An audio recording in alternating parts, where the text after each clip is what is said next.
जय हिंद दोस्तों। स्वागत है आप सबका आपके अपने चैनल एमबी स्टडी में। बाबू लोग, अगर आप कोल इंडिया लिमिटेड यानी CIL के CBT रिक्रूटमेंट एग्जाम की तैयारी कर रहे हैं तो आज का क्लास एकदम VVI वेरी वेरी इंपॉर्टेंट होने वाला है। आज हम लोग पूरा पोस्टमार्टम करेंगे कोल इंडिया का। अरे आज जो कंपनी इतना बवाल काट रही है वो आखिर पैदा कैसे हुई? अंग्रेजों के जमाने में माइनिंग कैसे होती थी? फिर सरकार को अचानक ऐसी क्या आग लगी कि सारी प्राइवेट खदानों को छीन कर नेशनलाइजेशन यानी राष्ट्रीयकरण करना पड़ा? और ध्यान दीजिए, अभी हाल ही में एकदम लेटेस्ट करंट अफेयर्स, सरकार ने जो अपना हिस्सा बेचा है उसकी पूरी डाइवेस्टमेंट टाइमलाइन क्या है। अब देखो भैया, कोल इंडिया को समझने से पहले उसके माई बाप को समझना पड़ेगा ना। ऐसे ही थोड़ी हवा में कंपनी बन गई। इनका माई बाप कौन है? द मिनिस्ट्री ऑफ कोल, कोयला मंत्रालय। अब CBT एग्जाम में एग्जामिनर आपको कहाँ फंसाएगा पता है? वो पूछेगा मंत्रालय कब बना, तो आम बच्चा सोचेगा अरे देश 1947 में आजाद हुआ तभी बन गया होगा। अरे नहीं बाबू, एकदम गलत। ध्यान से सुनो, ये फॉर्म हुआ था 1973 में। और एक और कहानी सुनो अंदर की। 1973 में जब ये बनाना तो ये इंडिपेंडेंट मंत्रालय नहीं था। ये एक बड़ा सा मिनिस्ट्री ऑफ एनर्जी के छतरी के नीचे एक छोटा सा डिपार्टमेंट था। जैसे जॉइंट फैमिली में चाचा का लड़का होता है ना कोने में, एकदम वैसा। फिर समय बीता, आया 1992 का साल। 1992 में आके सरकार को समझ आया भैया कोयला का काम बहुत बड़ा है, इसको अलग करो। तो 1992 में आके ये कंप्लीटली इंडिपेंडेंट मंत्रालय बन गया। तो दिमाग में दोनों डेट को फेविकॉल लगा के चिपका लीजिए। 1973 में पैदा हुआ और 1992 में इंडिपेंडेंट हुआ। चलिए बाबू लोग, अब ध्यान यहां बोर्ड पे लाइए। पिछली स्लाइड में हमने देख लिया कि मंत्रालय पैदा कब हुआ, पर भैया पैदा होने के बाद यह मंत्रालय AC कमरे में बैठ के आखिर करेगा क्या? इसका कोर फंक्शन क्या है? इसको 3 हिस्से में समझिए। एग्जाम में सीधा MCQ बनता है यहां से। पहला ध्यान दीजिए, एक्सप्लोरेशन एंड पॉलिसी। अरे भाई, जमीन के अंदर कोयला कहाँ दबा है उसको एक्सरे आंखें लगा के ढूंढना पड़ेगा ना। तो नए रिसोर्सेज ढूंढना और देश के लिए नियम कानून पॉलिसी बनाना इनका पहला काम है। देश को कितना मिलियन टन कोयला चाहिए साल भर में, ये टारगेट यही लोग सेट करते हैं। दूसरा पॉइंट एकदम VVI है, सेफ्टी एंड माइनिंग। देखो भैया, माइनिंग कोई बच्चों का खेल नहीं है, फावड़ा लेके नहीं कूद जाना है। मजदूर की जान बहुत कीमती होती है। तो वहां पर साइंटिफिक माइनिंग कैसे होगी? मजदूर को चोट ना लगे उसकी सेफ्टी कैसे होगी? और हाँ, आसपास का पर्यावरण एनवायरनमेंट बर्बाद ना हो, ये सब देखना भी इन्हीं का काम है। एग्जामिनर यहां घुमाएगा, याद रखना एनवायरनमेंट का ध्यान रखना भी कोल मिनिस्ट्री का जिम्मा है जब बात माइनिंग की हो। और तीसरा सबसे तगड़ा काम, PSU मॉनिटरिंग। सुनो, ये जो बड़ी बड़ी नवरत्न महारत्ना कंपनी होती है ना, जैसे आपका कोल इंडिया हो गया, दक्षिण भारत में सिंगरेनी SCCL हो गया या NLC हो गया, ये सब क्लास के बचे हैं। और इनका हेडमास्टर कौन है? इन सब के ऊपर दांदा कौन चलाएगा? यही मिनिस्ट्री ऑफ कोल। ये सबको मॉनिटर करता है कि कौन कितना काम कर रहा है। चलिए बाबू, अब चलते हैं फ्लैशबैक में। थोड़ा इतिहास के पन्नों को पलटते हैं। पिछली स्लाइड में हमने देख लिया कि 1973 में मंत्रालय बन गया, लेकिन क्या उससे पहले देश में कोयला नहीं निकला जा रहा था? बिल्कुल निकला जा रहा था। पहला पॉइंट देखो, 1774 ओरिजिन्स। अरे भाई, भारत में कोयला निकलने का पहला अटेम्प्ट 1774 में हुआ था। कहाँ? रानीगंज कोलफील्ड में। और कौन निकला? वही अंग्रेज ईस्ट इंडिया कंपनी वाले। लेकिन इनका एकदम छोटा मोटा ऑपरेशन था। असली माइनिंग तो जब रेलगाड़ी आई ना 1850s में, तब शुरू हुई। दूसरा पॉइंट ध्यान से समझिए, प्री इंडिपेंडेंस का टाइम। आजादी से पहले माइनिंग कौन करता था? प्राइवेट सेठ साहूकार लोग। अब प्राइवेट आदमी को सिर्फ अपने मुनाफा से मतलब है। उसने क्या किया? वर्कर एक्सप्लॉयटेशन, मजदूरों का शोषण और अनसाइंटिफिक माइनिंग। मतलब जहां से कोयला आसानी से निकल रहा है निकल लिया, बाकी छोड़ दिया। एकदम कबड़ कर दिया सिस्टम को। तो सरकार ने क्या किया? तीसरी लाइन देखिए एकदम ध्यान से, आया 1957 का साल। सरकार ने बोला कि ऐसे तो देश का कोयला बर्बाद हो जाएगा। तो उन्होंने बनाया NCDC, national coal development corporation. कब बनाया? फर्स्ट 5 ईयर प्लान में। ये क्वेश्चन सीधा आएगा। सिर्फ 11 कॉलियरीज, कोयला खदानें को मिलाकर बनाया था। और यही एनसीडीसी आगे चलकर मॉडर्न कोल प्लानिंग का फाउंडेशन, नींव बना। भेजा में गया। अंग्रेज आए, सेठ साहूकार लुटे और फिर सरकार ने एनसीडीसी बनाया। चलिए अब नेक्स्ट स्लाइड में देखते हैं कि आखिर सरकार को नेशनलाइजेशन यानी राष्ट्रीयकरण करने की जरूरत क्यों पड़ गई। तो बाबू लोग, अब आते हैं कहानी के सबसे महत्वपूर्ण मुद्दे पे। आखिर सरकार का दिमाग क्यों खराब हुआ कि उनको प्राइवेट मालिकों से खदान छीनना पड़ा। बोर्ड पे हेडिंग देखो एकदम ध्यान से, व्हाई नेशनलाइज। इसके दो सबसे बड़े कारण थे। पहला पॉइंट समझो, इकोनॉमिक एंड एनर्जी नीड्स। अरे भैया, 1970s के दशक में पूरी दुनिया में तेल, ऑयल का दाम आसमान छू रहा था। पूरा ग्लोबल ऑयल क्राइसिस आ गया था। तो इंडिया को समझ आ गया कि अब देश चलाने के लिए अपने देश के कोयले, कोल पर ही डिपेंड होना पड़ेगा। लेकिन प्रॉब्लम क्या थी? खदानें तो प्राइवेट सेठ साहूकारों के पास थी और वो थे एक नंबर के कंजूस। उन्होंने एकदम लैक ऑफ इन्वेस्टमेंट कर रखा था। ना कोई नई मशीन लगाते थे, ना मॉडर्नाइजेशन करते थे, बस सस्ता मजदूर लगा के अपना जेब भर रहे थे। ऐसे देश का विकास थोड़ी होता। अब दूसरा बड़ा कारण देखो, जो मजदूर और खदान से जुदा है, माइनिंग प्रैक्टिसेस एंड वेलफेयर। ये प्राइवेट मालिक सिर्फ और सिर्फ मुनाफा, प्रॉफिट देखते थे। जहां से आसानी से अच्छा कोयला निकल लिया और बाकी में कचरा भर दिया। इसको बोलते हैं अनसेफ एंड वेस्टफुल माइनिंग।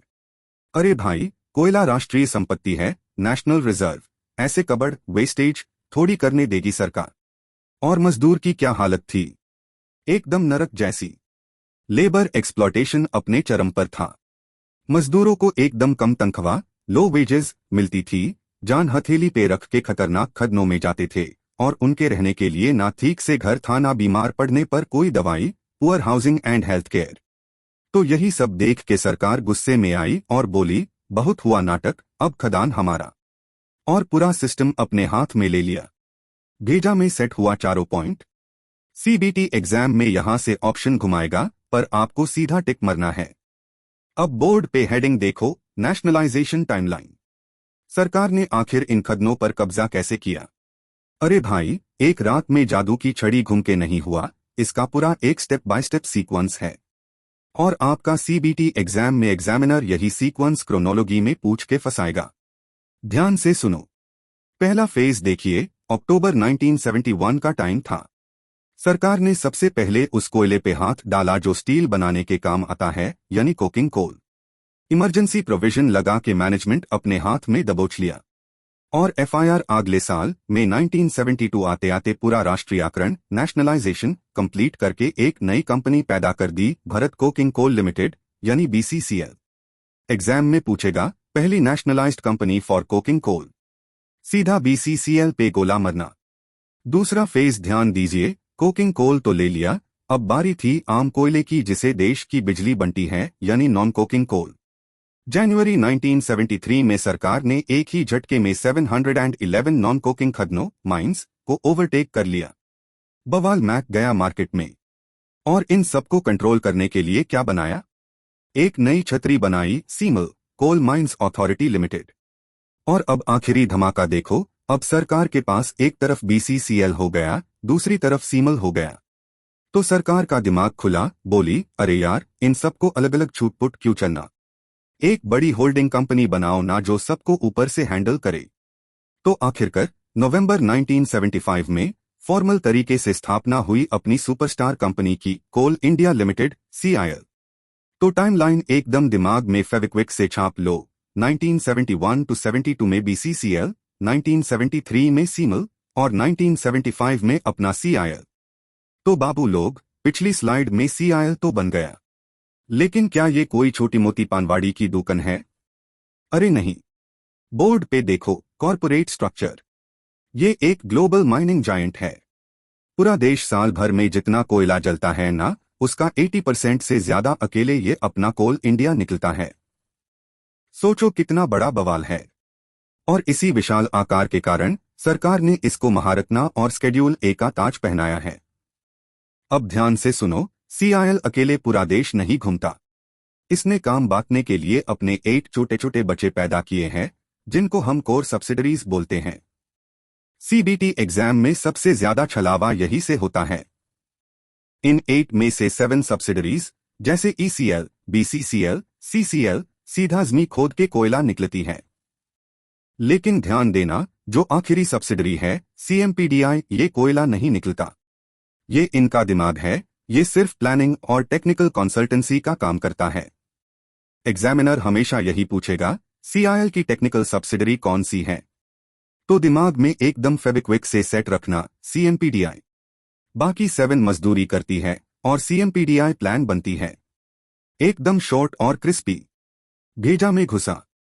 चलो अब नेक्स्ट स्लाइड पे इन सारी 8 सब्सिडरीज का हेडक्वार्टर्स याद करते हैं, एकदम ट्रिक के साथ। चलिए बाबू लोग, अब इस स्लाइड को एकदम बाज की नजर से देखिए। सीबीटी एग्जाम में 1 मार्क्स का मैचिंग आएगा यहां से। 8 सब्सिडरीज और उनके हेडक्वार्टर्स। अब इसको तोता पैरट बन के रखना थोड़ी है। मैप पकड़ो और दिमाग में सेट करो। सबसे पहले चलते हैं झारखंड। यहां सीआईएल के 3 बच्चे बैठे हैं। देश की कोयला राजधानी धनबाद में बैठेगा अपना कोकिंग कोल वाला बीसीसीएल, और बाकी दोनों बैठे हैं धोनी भाई की सिटी रांची में अपना सीसीएल सेंट्रल और दिमाग लगाने वाला सीएमपीडीआई। रांची क्लियर। अब दिशा डायरेक्शन पकड़ो भैया। वेस्ट यानी पश्चिम जाओगे तो महाराष्ट्र के नागपुर में मिलेगा डब्ल्यूसीएल। नॉर्थ उत्तर जाओगे तो एमपी के सिंगरौली में मिलेगा एनसीएल। और ईस्ट पूरब जाओगे तो बंगाल के सैंटोरिया में मिलेगा ईसीएल। खेल खत्म। अब बचे सिर्फ 2। महानदी आखिर बहती कहाँ है? ओडिशा में ना। तो एनसीएल आंख बंद करके ओडिशा के संबलपुर मार देना। और आखिरी बचा एसईसीएल, जो चला गया बिलासपुर छत्तीसगढ़ में। एकदम ज्योग्राफी के हिसाब से भेजा में प्रिंट कर लो। रत्ने का झंझट ही खत्म। भेजा में गया। चलो अब आगे बढ़ते हैं और देखते हैं सीआईएल के कुछ बेड रिकॉर्ड्स और माइलस्टोन्स। कंपनी बनने के बाद उसने बवाल क्या कटा, ये 4 साल एकदम फेविक्विक लगा के दिमाग में चिपका लो।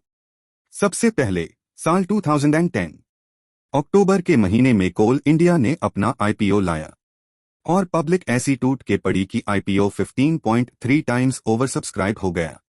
उस वक्त का इतिहास का सबसे बड़ा आईपीओ। फिर आओ अप्रैल 2011 में सरकार ने इनको महारत्ना का ताज पहना दिया। और ध्यान देना, लिस्ट होने के सिर्फ 9 महीने के अंदर ये कंपनी बीएसई सेंसेक्स की टॉप 30 लिस्ट में घुस गई। थोड़ा आगे बढ़ो, 2018 to 19 आते आते इन्होंने अपना सारा रिकॉर्ड तोड़ दिया और प्रोडक्शन 600 मिलियन टन पार कर दिया। और आखिरी VVI point, current affairs. 2024 to 2025 में भारत ने पहली बार इतिहास में 1 बिलियन टन यानी 100 करोड़ टन कोयला निकला। और इसमें अकेला कोल इंडिया का हिस्सा 781 मेट्रिक टन्स था। तो बस टिप्स पे याद रखो, 10 में आईपीओ, 11 में महारत्ना, 18 में 600 पार और 25 में बिलियन। एकदम क्लियर। बाबू लोग, फोकस ऑन द बोर्ड। एकदम वीवीआई टॉपिक है कोल इंडिया का डाइवेस्टमेंट टाइमलाइन। सरकार ने अपना हिस्सा कब और कितना बेचा, ये सीबीटी एग्जाम में सीधा छपेगा। देखो, 1975 से 2010 तक कोल इंडिया पार 100% मोनोपोली सरकार की थी। एक चवन्नी का शेयर पब्लिक के पास नहीं था। खेल बदला अक्टूबर 2010 में। सरकार लाई अपना सबसे बड़ा हथियार आईपीओ। अपना 10% हिस्सा पब्लिक को बेचा और पब्लिक ऐसी टूटी कि आईपीओ 15.3 टाइम्स ओवर सब्सक्राइब हो गया। हिस्सा घाट के रह गया 90%। एफआईआर जनवरी 2015 में सरकार लाया पहला बड़ा ओएफएस। एक झटके में 10% और बेच दिया और 22,500 करोड़ अंदर। सरकार का हिस्सा बचा 79.65%। उसके बाद रुकना कहा था। 2017 से 2019 के बीच थोड़ा थोड़ा करके 13.5% बेचा और जून 2023 में लाया 3% का ओएफएस।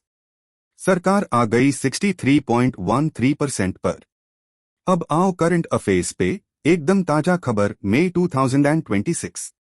सरकार ने अभी जस्ट एक नया 2% का OFS लाया है। 412 रुपये का फ्लोर प्राइस था और दब के पैसा उठाया। तो निचोड़ क्या निकला? जो कंपनी 100% सरकार की थी, आज उसका शेयर होल्डिंग 61.13% पर आ गया है। पर टेंशन नहीं, 50% से ऊपर है, तो कंट्रोल आज भी सरकार के हाथ में है। भेजा में छाप गया। चलो आगे बढ़ते हैं। चलिए बाबू लोग, अब आते हैं नए जमाने पे। बोर्ड पे हेडिंग देखो, मॉडर्न इनिशिएटिव्स। अपना कोल इंडिया अब पुराने ढर्रे पे नहीं चल रहा। उसने अपने आप को एकदम अपग्रेड कर लिया है। पहला पॉइंट देखो, ई ऑक्शन सिस्टम। पहले क्या होता था? सेठ लोग चोरी छुपे सेटिंग करके सस्ते में कोयला ले जाते थे। CIL ने बोला बंद करो ये नाटक। पूरा सिस्टम डिजिटल कर दिया। अब इंटरनेट पे एकदम ट्रांसपेरेंट बोली लगती है, फेयर गेम। दूसरा देखो, कोल बेनिफिशिएशन। खदान से निकले कोयले में धूल मिट्टी होती है, तो CIL ने बड़ी बड़ी वॉशरीज लगाई है। यहां कोयले को धोकर एकदम चमका दिया जाता है ताकि देश को क्लीनर और हाई ग्रेड कोयला मिले। और तीसरा, सबसे VVI पॉइंट, सस्टेनेबल एनर्जी। लोगों को लगता है CIL सिर्फ धुआं उड़ाता है। अरे बाबू, जिस खदान से कोयला निकल गया, वहां ये लोग जंगल एफॉरेस्टेशन उगा रहे हैं और बेड सोलर पैनल्स ठोक रहे हैं। CBT में पूछेगा कि क्या CIL ग्रीन एनर्जी में काम करता है, तो सीधा यस पे गोला मरना। एकदम क्लियर। चलिए बाबू लोग, अब आते हैं क्लास के आखिरी और सबसे जरूरी पार्ट पर। पूरा क्लास पढ़ लिया, अब इसका निचोड़ देखो। बोर्ड पर है कि एग्जाम टेकअवेज। ये स्लाइड मतलब एग्जाम से पहले का संजीवनी बूटी। पहला पॉइंट जो सीधा पेपर में छपेगा, CIL का जन्म कब हुआ? 1 नवंबर 1975। किसका नाम बादल के? सीमल का। दूसरा पॉइंट, दुनिया का सबसे बड़ा कोयला प्रोड्यूसर कौन? अपना CIL। महारत्ना का ताज कब मिला? 2011 में। तीसरा पॉइंट, इस 8 भाइयों की फैमिली में दिमाग किसके पास है? CMPDI। बाकी 7 मजदूरी करते हैं और CMPDI डेस्क पर बैठ के प्लानिंग और कंसल्टेंसी करता है। और आखिरी, करंट अफेयर्स का बाप, 2024-25 में देश ने 1 बिलियन टन का जादुई आंकड़ा पार कर लिया है। बस ये समरी दिमाग में घोंक लो, CBT एग्जाम में इतिहास से एक भी क्वेश्चन नहीं छूटेगा। तो बाबू लोग, आज की क्लास यही संपन्न होती है। कोल इंडिया के इतिहास से लेकर डाइवेस्टमेंट तक का पूरा पोस्टमार्टम हमने कर दिया है। अब CBT एग्जाम में यहां से कोई भी क्वेश्चन आएगा तो मुझे पता है आप लोग सीधा उसकी खोपड़ी में छेड़ करके आएंगे। अगर आज का क्लास आपके भेजा में एकदम सेट हो गया है और पढ़ने में मजा आया तो वीडियो पर दब के लाइक ठोकिए। अपने उन सभी दोस्तों के साथ इसको शेयर कीजिए जो CIL की तैयारी कर रहे हैं। भैया, ज्ञान बांटने से बढ़ता है, इसमें कंजूसी नहीं करने का।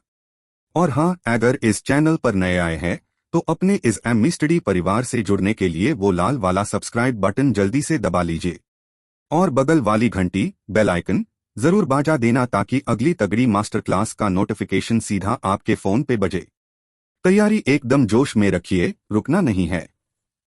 मिलते हैं नेक्स्ट वीडियो में एक नए बवाल टॉपिक के साथ। जय हिंद।